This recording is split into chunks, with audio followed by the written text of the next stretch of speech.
Bienvenue à tous dans cette vidéo informative consacrée à un pilier essentiel mais souvent négligé de la gestion d'entreprise, la reverse logistique.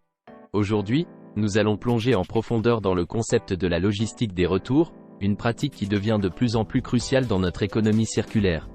La reverse logistique ne concerne pas seulement le retour de marchandises mais englobe une stratégie complète visant à réintégrer des produits en fin de vie dans le cycle de production ou à en assurer une élimination respectueuse de l'environnement. Ce processus complexe offre des défis uniques mais aussi d'importantes opportunités pour réduire les déchets, augmenter la durabilité et améliorer la satisfaction client. Suivez-nous alors que nous explorons les différentes facettes de la reverse logistique, depuis sa définition jusqu'à sa mise en œuvre pratique. La reverse logistique, ou logistique inverse, est bien plus qu'un simple processus de gestion des retours. Il s'agit d'une approche stratégique visant à optimiser les flux de produits du point de consommation retour vers le point d'origine, que ce soit pour le recyclage, la remise en état ou la réutilisation. En manipulant efficacement les produits retournés, les entreprises peuvent non seulement minimiser leurs impacts environnementaux mais aussi récupérer une valeur substantielle à partir de biens autrement considérés comme déchets. Examinons maintenant les activités clés qui composent la reverse logistique. La reverse logistique implique plusieurs étapes critiques. 1. Collecte. La première étape consiste à récupérer les produits auprès des consommateurs. Cela nécessite des points de collecte accessibles et une communication claire sur la manière de retourner les produits. 2. Stockage. Une fois collectés, ces produits doivent être stockés correctement en attendant leur traitement, ce qui exige des espaces dédiés et une gestion rigoureuse. 3. Triage, démontage. Cette étape sépare les différents composants des produits retournés, facilitant leur recyclage ou réutilisation. 4. Transport.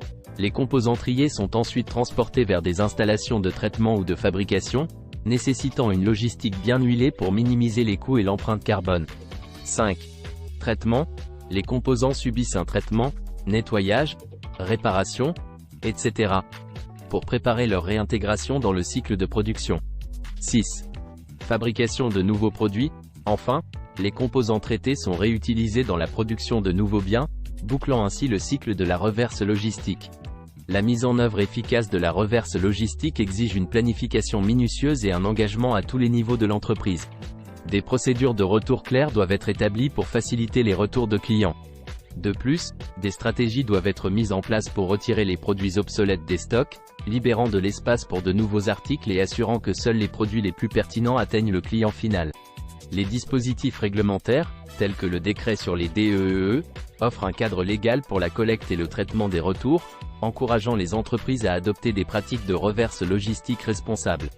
Bien que la gestion de la reverse logistique présente des défis, notamment en termes de coûts et de complexité logistique, elle offre également des opportunités significatives. Une gestion efficace des retours peut non seulement réduire l'impact environnemental des entreprises mais aussi renforcer la fidélité des clients en offrant une expérience de retour sans problème.